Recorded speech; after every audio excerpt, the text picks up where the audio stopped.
This is Gustavo Chamorro, Director of the Digital Media Center, and you are watching Eye on Business.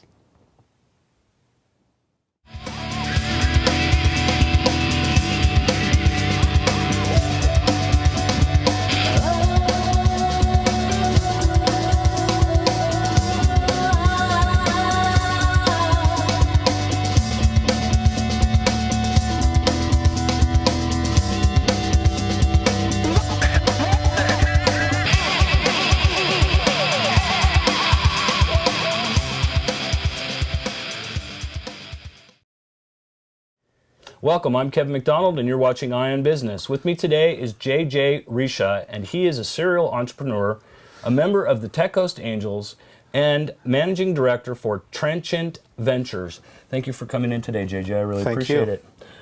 So why don't you explain what a serial entrepreneur is, for those who don't know? What is a serial entrepreneur? A serial entrepreneur is a person that is willing to take risk and is willing to take it more than once. In my experience, I have started 6 different companies. First one was really hard to start. Second one was harder, and it keeps going from there. But I've had fun in every one of them. So just to give the folks an idea of what your life is like now, you know, the TechCoastAngel, I understand, is a group of small fund investors. What is Trenchant Ventures about? Trenchant Ventures is a private equity firm. Okay. It started about a year ago, and we look for companies that are in the lower middle market, meaning companies that are under $10 million in transaction value, and they're in distress or they're underperforming. What we do is we look at them and assess their value. If we can buy them at a value price and we see great potential growth, then what we do is we buy them, restructure them according to our experience. We have a great team of 8 people on board right now, and then we sell them. So slightly different from a couple of the other groups we've talked to in the past. It sounds to me like you're in much more of a bail out, grab the asset that's worth the value, and then continue forward with that asset versus leaving the management team intact and allowing them to continue to go forward. Am I correct in that assumption? It depends on situation. So again, it's going to be a value buy. So sometimes we keep the management in place. Sometimes we keep some of the management in place. Sometimes we replace the entire management. But in most situations, what we do is we would like to keep the tribal management or the tribal knowledge in place, so that we're not really completely revamping and creating a whole new business from scratch, because we're looking for businesses that have demand for their service or for their product. So it depends. Each situation is going to be unique, and we're going to be very opportunistic about each business we look at. Do you see that your opportunity has changed dramatically in the recession, or has it been positive or negative for your position? Last year, looking at different businesses, it has been, we were looking at businesses that were really, really bad, and they're not restructurable. In today's market, we see better companies, and there's the places where you go to find funds are more available right now. So during the 2009, it was really very hard to find the right companies that could be fundable. In today's market, we're seeing better companies, and at the same time, there are more ways to find funds for these companies. So as an equity firm, it sounds to me like you're doing a couple of different things. Are you providing your own funding, or are you agency? I mean, what is the structure that they can expect when they come to see you? Yeah, the structure of we have a little bit different structure than a traditional private equity firm. Okay. So our structure is we take we have a fund that we're building right now. We're still in the midst of building the fund. What we do is the fund, we create a whole new entity. And then what we do is we buy the assets of the business that we're trying to restructure or acquire. That limits the carry forward liability, gives you the freedom to change. I get it. Okay. That's right. So the fund loans the money to the new entity, and then in return, the fund is first of all is a first in line as a secured lender. Second, they get equity into each business. So would there be a cash equity for the old business owner, or is it cash out, or does it just vary? It's going to vary. It may not be a cash out. The owner of the business may get some equity and may stay on board. It depends. On each situation is going to be different. Or debt relief. I know a lot of small businesses would just like to get out from under the history and the credit issues that come from it. So you're with TechCoastAngels, and you have this other organization. Can you tell me how the decision is made and which venture it would go into? Is it where they come in through the door? Is it the variance of the business itself? What would make the difference in choice there? Trenchant Ventures goes after established businesses. Okay. So versus TechCoastAngels, we look at early stage startup businesses. So really, they're completely different. So in TechCoastAngels, we are looking at companies that very early or somewhat early in their life, from an idea all the way to having some revenues and some customers in place. In Trenchant Ventures, we're looking at companies that have a sound business model, that have a demand for their product or for their service, and then, but through a series of mismanagement, economy, they've gotten to a point where they cannot sustain running the business, and they have too much debt. They have, it could be a series of many different aspects where we go in there and take over. So in recent years, I know we've seen a lot of companies that were well run with some cash flow challenges, and historically had been fine because they'd been able to get their credit lines and extended based against their invoicing or whatever the issue might be. And then, of course, when the banking system froze, many of those companies were locked out. So you're seeing probably a significant bit of opportunity right now, are you not? There's a lot of opportunity out there. But with our model, we have to be very opportunistic because we're trying to find a value buy, and we're a company that has a growth potential. How difficult do you find it to convince the owner that it's not worth as much as they believe it is, even though they've got their whole life into it? Well, this is a very difficult question, and it's very difficult for entrepreneurs themselves, especially if someone has had the business for 5, 6, 10 years, and now you're saying we're going to take over. So we expect that we're going to run into some issues with these entrepreneurs, but it's the difference between having the entrepreneur losing the business completely, turning off the lights, and shutting down the business, versus keeping the business, probably saving some jobs, and possibly the entrepreneur keeping a piece of that business. Credit, reputation, and other things that can be gained as all. Do you see any palpable trend at all in an upward tick at all? I mean, I know the government would all like to make us believe that it's positive out there. We get sort of a mixed sense because I run a technology company, and we've got a very positive sense, but we also know that many of our competitors are not doing so well. So what is your sense of the general market right now? My sense is that it's still not a great time right now. It probably won't be until the middle of next year at best. Last year we heard middle of 2010, and now we're probably hearing, sometimes some people are saying it's by the end of this year. I think it'll probably drag into next year. So it's still not a great time. Do you see a double dip coming, or do you believe we're going to stay flat? I mean, what would your personal opinion be on that? I think, again, you could never predict this, but I think there's no double dip. Okay, well, it's good to hear. If you were to look at the current market and you were to have to choose today as an entrepreneur what to move into, I know that, for example, we've got a massive growth in the senior population, technology, of course, in the green area. I mean, if you were to give people advice to where to stay away from, let's start with that, maybe the oil business.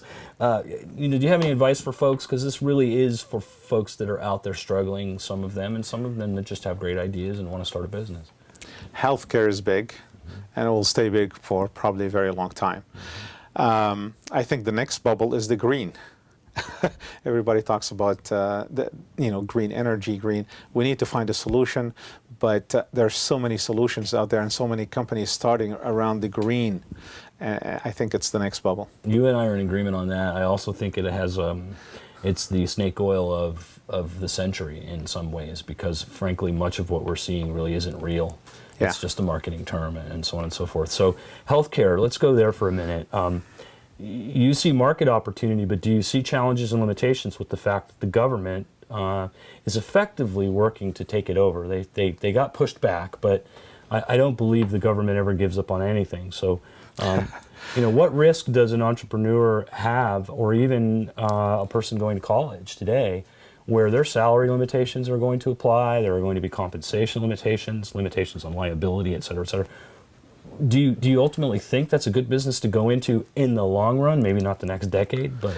Well, when I'm talking about healthcare, I'm thinking healthcare technology or healthcare, new technology, new ways of dealing with healthcare to make healthcare better, more efficient.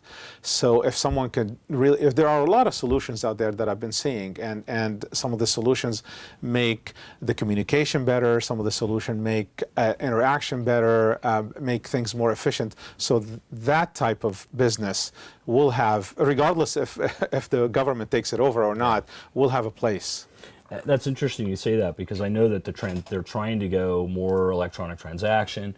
They're also pushing at the same time strict compliance. They've added unbelievable fines for those that violate the HIPAA regulations under high tech and ARA. And I'm in agreement with that, because I think compliance, for example, in technology that enables that is going to be pretty phenomenal. Yeah. What do you see as a trend here in Orange County? I mean, we used to have the mortgage industry here. And it was substantial. What do you think, or do you have any sense of what's going to be the next bedrock for our economy here? Orange County has been a technology hub for a very long time. Talking about Orange County specifically, I don't know specifically what's the best, but there's a lot of medical device companies in Orange County. San Diego, there's a lot of biotech. You see in LA a lot of digital media type companies. San Diego is a lot of software and a lot of medical device that I've been seeing.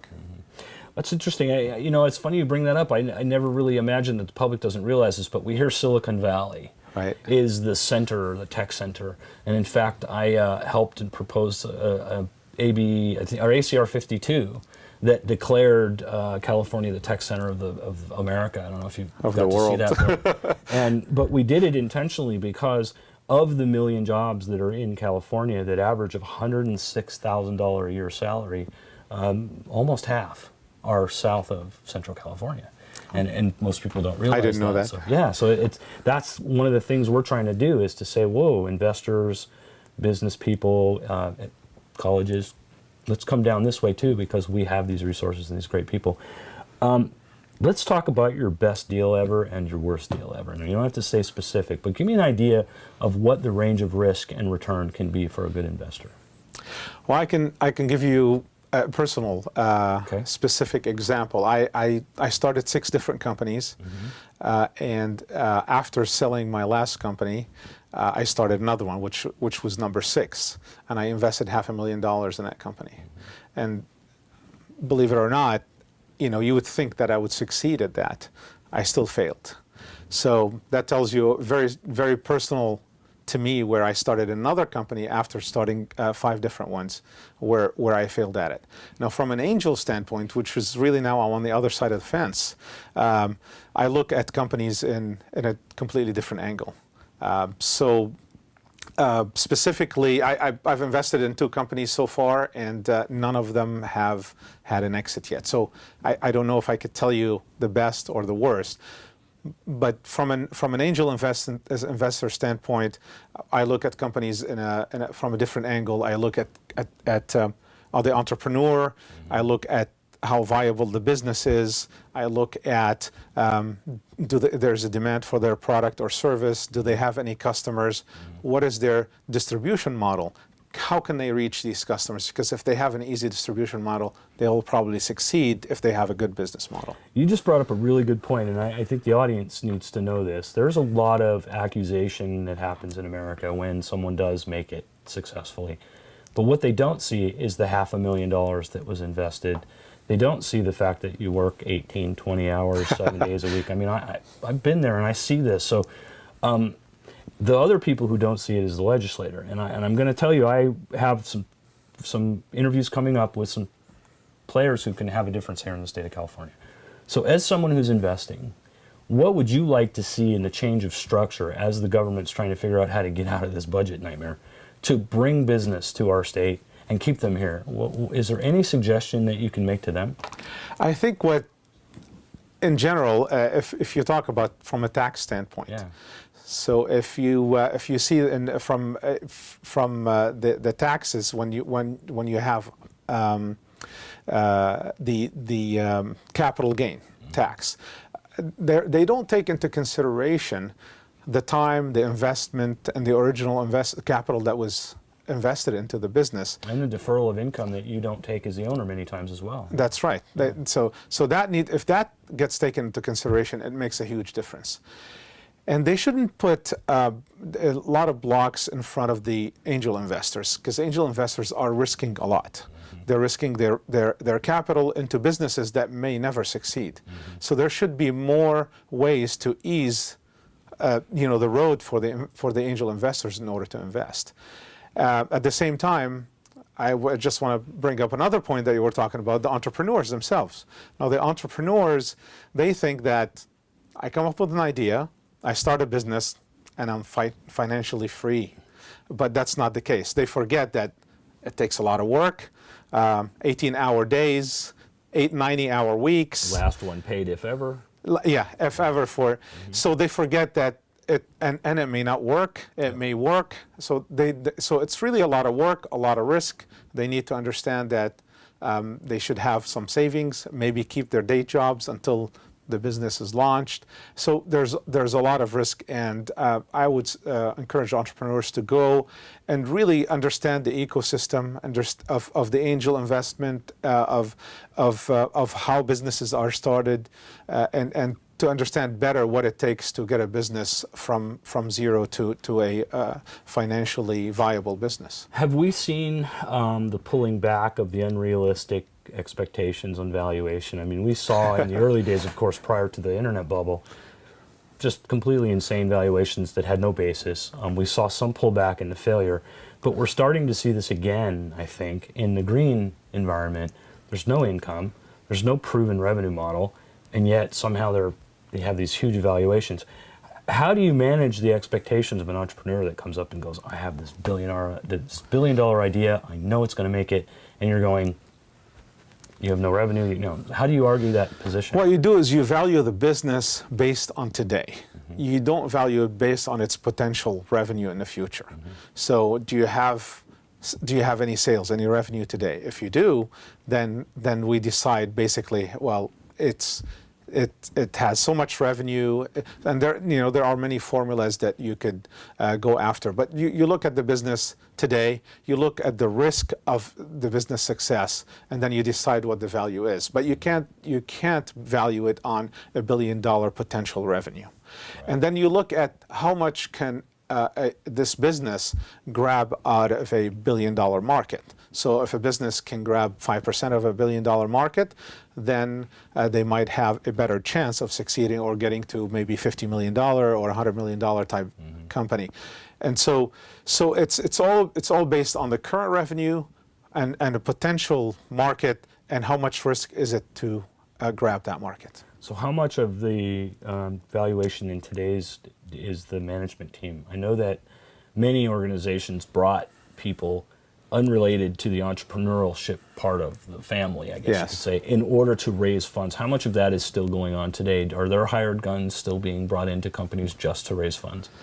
There always are, but we look at the management team.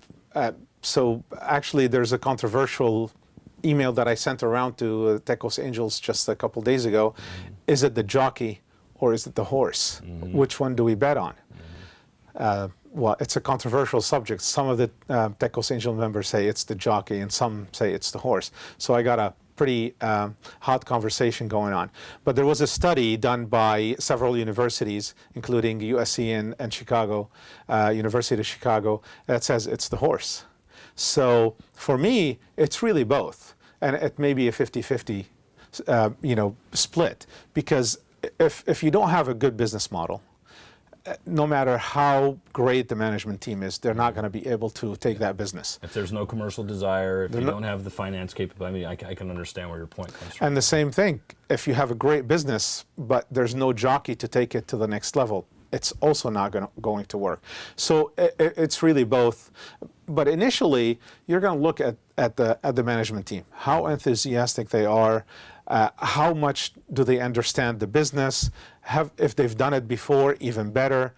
You see some management, they've never done it before, but they have the right idea and they know they can execute. Do you still expect the owners or the original investors to have been slave to their credit cards and fully in debt? I mean, I've seen this over the years that until you show us that you've spent everything you have, basically, we're not interested. Are we still seeing that in the market today? It's even more now. Is it? Okay. Yes, because valuations are down and investments are down. So, average TechCoastAngel investment was probably, let's say, an average of $750,000. Now, an average of probably $300,000, maybe $400,000. That is a substantial change. It's a substantial change. So we're looking for more validation. On that same level, then, does an entrepreneur need to come with revenue? Are you taking pre-revenue companies?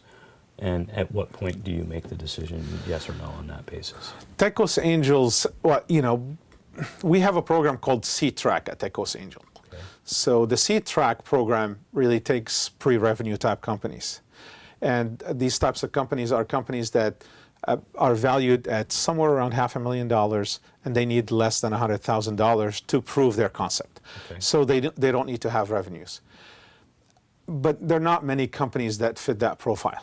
So most companies that TechCoastAngels or angel groups in general invest in are companies that have a proven model. So they have some paying customers, maybe a lot of non-paying customers, but it's basically, we want to know if the dog will eat the dog food.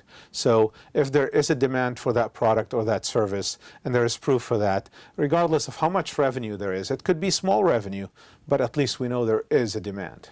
So post-revenue, then, I think when you come in, are you coming in as an accelerator more than a base investor? Is that kind of the concept you're looking for? We know the machine's on the track; it's ready to go.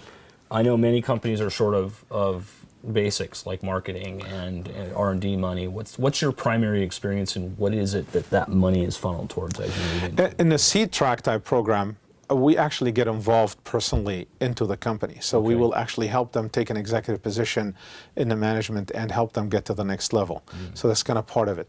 In the general TechCoastAngels, we take a position on the board of directors of that company, but we don't really actually take active management control or management position into the business. But to tell you the truth, what happens is nowadays, most of the time you're going to see companies that are requiring money, and if they don't have a proof of concept, then they're probably not going to get investment from angel groups. So you got to have some proof of concept in order to really get some capital. Now, do you see beta as proof of concept? I've heard this argument that if you've got a university or a large business that's willing to integrate and spend a couple $1 million to run an across-the-board beta test, even though they're not paying for it yet. Do you see that as the same value, equivalent value, any value? I mean, does it make sense for someone to try to get a beta test going? It really depends. And I could tell you one example that was presented to me not long ago. It was a company that received somewhere around $15 million in investment from foundations, from the federal government as grants, and they were still an R&D type company. So they did not have a plan for how to sell their. It was a pharmaceutical related. So they did not have any plan. Sounds like the government. I'm not surprised. So it was. They did not have a business. They had, but it's a great concept. They were trying to cure. Certain cancers, but at the same time, they did not have a plan on how to reach It's that conversion issue, right? It's that conversion. How do you convert from being a lab into being a real valid business? So in the couple minutes that we have left, tell me a little bit about the profile of an entrepreneur, if you can. I mean, what do you think it takes in today's world to become an entrepreneur? Tenacity. Okay. Persistence, taking risk, Maybe that's the definition of an entrepreneur. It could be. Do you see education as a challenge in today's market? I mean, I know that many of the super entrepreneurs I've known don't have college backgrounds and are the most successful. But in today's market, with technology and some of the advancements, do you have a minimum floor that you look at, or is it totally based on the business that you're talking about? Well, the super entrepreneurs, I probably know who you're talking about, but you got to have some floor, I think. Without having some education, you probably won't be able to reach certain levels. But as you notice from my minimal definition, I didn't mention education. But education, I think it's important, very much. Well, I want to thank you for taking the time. I think that the audience and I certainly did get information that's very valuable, and I really appreciate your coming in, and I hope you'll come back sometime in the future. Thank you very much. Thank you so much, JJ. Have a good day. I'm Kevin McDonald, and you've been watching EyeOnBusiness.